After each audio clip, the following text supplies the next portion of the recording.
نحمده ونصلي على رسوله الكريم اما بعد فقد قال رسول الله صلى الله عليه وآله وسلم من احب لله وابغض لله واعطى لله ومنع لله فقد استكمل الایمان۔ محترم حضرات، حضور پاک صلی اللہ علیہ وآلہ وسلم نے ارشاد فرمایا، جو اللہ کے لیے محبت رکھے اور اللہ کے لیے ہی بغض رکھے اور اللہ کے لیے ہی کسی کو دے اور اللہ کے لیے ہی دینے سے منع کرے، رک جائے، فرمایا حضور صلی اللہ علیہ وآلہ وسلم نے، اس نے اپنا ایمان مکمل کر لیا۔ یعنی ایمان مکمل ہونے کے لیے یہ ضروری ہے کہ آدمی جو بھی کام کرے خالص اللہ کے لیے کرے۔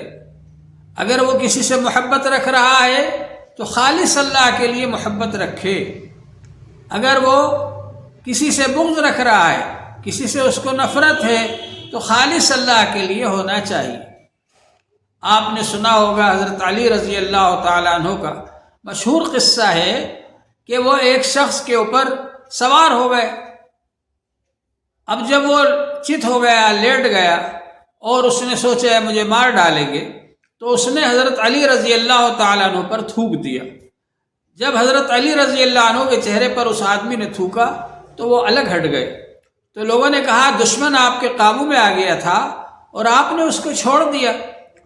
تو حضرت علی رضی اللہ تعالیٰ عنہ نے فرمایا کہ میں اللہ کا دشمن سمجھ کر اس پر سوار ہوا تھا، لیکن جب اس نے میرے اوپر تھوک دیا تو میرے دل میں یہ بات آئی کہ اس کو اور زیادہ سزا دینا چاہیے۔ اب اگر میں اس کو کوئی سزا دیتا تو وہ اپنے نفس کے لیے ہوتا، اپنی ذات کے لیے ہوتا، اللہ کے لیے نہیں ہوتا، اس لیے میں نے اس کو چھوڑ دیا۔ تو اگر کسی سے محبت ہو خالص اللہ کے لیے ہونا چاہیے۔ حضور پاک صلی اللہ علیہ وآلہ وسلم نے فرمایا کہ عرش الہی کے سائے میں جو لوگ ہوں گے میدان حشر میں سخت گرمی کے وقت، جبکہ سورج جو آج ہم سے 9 کروڑ 30 لاکھ میل دور ہے، یہ بالکل قریب آ جائے گا، 1 میل کے فاصلے پر آ جائے گا۔ اس وقت کتنی گرمی ہوگی، ہر شخص اپنے اپنے اعمال کے مطابق پسینے میں غرق ہوگا۔ کسی کا پسینہ ٹخنے تک ہوگا، کسی کا پسینہ گھٹنے تک ہوگا، کسی کا پسینہ کمر تک ہوگا، کسی کا پسینہ سینے تک ہوگا، کسی کا پسینہ منہ میں لگام دے رہا ہوگا۔ ایسے نازک وقت کے اندر اللہ جل شانہ کی طرف سے یہ اعلان ہوگا کہ 7 قسم کے لوگوں کو عرش الہی کے سائے میں جگہ ملے گی۔ ان میں سے 2 وہ آدمی بھی ہیں، رجلان تحابا فی اللہ، وہ 2 آدمی جو خالص اللہ کے لیے محبت رکھتے ہیں، اجتمعا علیہ وتفرقا علیہ، اللہ کے لیے ہی جمع ہوتے ہیں اور اللہ کے لیے ہی بچھڑ جاتے ہیں۔ ایسے 2 آدمیوں کو بھی اللہ جل شانہ عرش الہی کے سائے میں جگہ عطا فرمائیں گے اور اعلان فرمائیں گے این المتحابون فیہ، وہ کہاں ہیں جو خالص میری وجہ سے محبت رکھتے تھے۔ الیوم اظلہم فی ظلی یوم لا ظل الا ظلی، آج میں ان کو اپنے عرش کے سائے میں جگہ دوں گا، جبکہ میرے عرش کے سائے کے علاوہ کوئی اور سایہ نہیں۔ تو اللہ جل شانہ ان لوگوں کو جو خالص اللہ کے لیے محبت رکھتے ہیں عرش الہی کے سائے میں جگہ عطا فرمائیں گے۔ دوسرا یہ فرمایا آپ نے کہ جو اللہ کے لیے محبت رکھے اور اللہ کے لیے ہی بغض رکھے۔ اگر کسی سے ناگواری ہے تو اپنی ذاتی غرض کی وجہ سے نہیں ہونا چاہیے، بلکہ خالص اللہ کے لیے ہونا چاہیے۔ ایک استاد ایک طالب علم کو مار رہے تھے تو اس نے کہا اللہ کے لیے چھوڑ دو، تو انہوں نے کہا میں اللہ کے لیے ہی تجھے مار رہا ہوں تاکہ تیری اصلاح ہو جائے، تو صحیح بن جائے۔ تو بہرحال اگر کسی سے تعلق ہے تو اللہ کے لیے ہو، اور اگر کسی سے ناگواری ہے تو وہ بھی اللہ کے لیے ہونا چاہیے۔ من احب للہ وابغض للہ واعطى للہ ومنع للہ، اور جو اگر کسی کو کچھ دے تو خالص اللہ کے لیے ہی دینا چاہیے، اللہ کے لیے دینا چاہیے کہ ہم اللہ کے لیے دے رہے ہیں۔ اگر آپ نے یہ سوچ کر دیا کہ یہ لوگ ہمارے تعلق والے ہیں، ہمارے خاندان والے ہیں، ہمارے برادری والے ہیں، اس لیے ہم ان کو دے رہے ہیں، یا یہ کہ یہ سوچ کر دیا کہ یہ لوگ ہم کو کام آئیں گے سیاسی اعتبار سے یا ایک دنیاوی اعتبار سے ہمارے کام آئیں گے، اس لیے ہم ان کو دے رہے ہیں، تو آپ کا یہ دینا نہ دینا برابر ہو گیا۔ اس لیے کہ آپ جو بھی دیں اس کو خالص اللہ کے لیے دیں، خالص اللہ کے لیے آپ دیں گے تو اس کا اجر و ثواب ملے گا، اور اگر کسی اور غرض سے دیں گے تو اس کا اجر و ثواب اللہ تعالیٰ کے یہاں نہیں ملے گا۔ تو من اعطا للہ ہے، جو کسی کو دے تو خالص اللہ کے لیے دے۔ آج کل بعض لوگ مدرسوں میں چندہ دیتے ہیں، اپنی ذاتی غرض کی وجہ سے دیتے ہیں، اپنی غرضیں ہوتی ہیں، خالص اللہ کے لیے چندہ دینا چاہیے،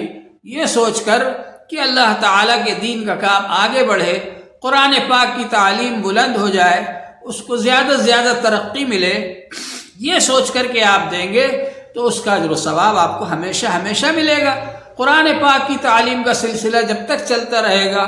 وہ بچے حافظ بنیں گے، عالم بنیں گے، اور وہ دوسروں کو پڑھائیں گے اور ان کے پڑھائے ہوئے دوسروں کو پڑھائیں گے۔ وہ سلسلہ جب تک چلتا رہے گا، ہمیشہ ہمیشہ آپ کا اعمال نامہ بند ہونے کے بعد بھی، آپ کی موت ہو جانے کے بعد بھی، آپ کا سلسلہ اعمال ختم ہو جانے کے بعد بھی آپ کو اجر و ثواب ملتا رہے گا۔ یہ صدقہ جاریہ ہے۔ اور اگر آپ یہ سوچ کر دے رہے ہیں کہ اس کے ذریعے سے ہم کو دوسرا کوئی دنیاوی فائدہ ہو جائے گا، تو ظاہر ہے کہ اس پر کوئی اجر و ثواب آپ کو نہیں ملے گا۔ حضور پاک صلی اللہ علیہ وآلہ وسلم نے ارشاد فرمایا، من صلی یرائی فقد اشرک، جو دکھاوے کے لیے نماز پڑھتا ہے اس نے شرک کیا۔ ومن تصدق یرائی فقد اشرک، اور جو دکھاوے کے لیے صدقہ دیتا ہے اس نے شرک کیا۔ ومن صام یرائی فقد اشرک، جو دکھاوے کے لیے روزہ رکھتا ہے اس نے شرک کیا۔ تو لوگوں کی واہوائی حاصل کرنے کے لیے، لوگوں سے اس امید میں کہ اس کے ذریعے ہم کو دوسرا کوئی فائدہ مل جائے گا، اگر ہم فلاں مدرسے میں دیں گے، فلاں آدمی کو دیں گے، اس کے ذریعے ہم دوسرے فوائد حاصل کر سکیں گے، تو ظاہر بات ہے آپ کو وہ اجر و ثواب نہیں ملے گا، جو کہ قرآن پاک کے فروغ کے لیے، قرآن پاک کی تعلیم کی ترقی کے لیے آپ دیں گے، دین کو آگے بڑھانے کے لیے آپ دیں گے، اور یہ سوچ کر دیں گے کہ یہ ہمارے لیے ذخیرہ آخرت ہو جائے، اللہ تعالی ہمارے اس عمل سے راضی ہو جائے۔ اس پر آپ کو جو اجر و ثواب ملے گا بہت بلند و بالا ثواب ملے گا، ہمیشہ ہمیشہ اجر و ثواب ملتا رہے گا۔ تو حضور پاک صلی اللہ علیہ وآلہ وسلم نے ارشاد فرمایا، ومن تصدق یرائی فقد اشرک، جس نے دکھاوے کے لیے صدقہ دیا اس نے شرک کیا۔ اسی طرح سے یہ بھی ضروری ہے کہ اگر آپ کسی کو نہیں دے رہے تو اس کو نہ دینا یہ بھی خالص اللہ کے لیے ہونا چاہیے، کہ بھائی فلاں آدمی کو ہم نہیں دے رہے تو اس کی وجہ یہ ہے کہ وہ دینی اعتبار سے نقصان دہ ہے، دینی اعتبار سے فائدہ مند نہیں ہے، تو اس کو ہم نہیں دے رہے، تو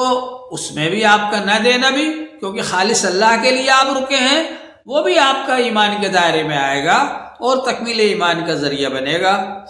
تو اللہ کے رسول صلی اللہ علیہ وآلہ وسلم نے ارشاد فرمایا،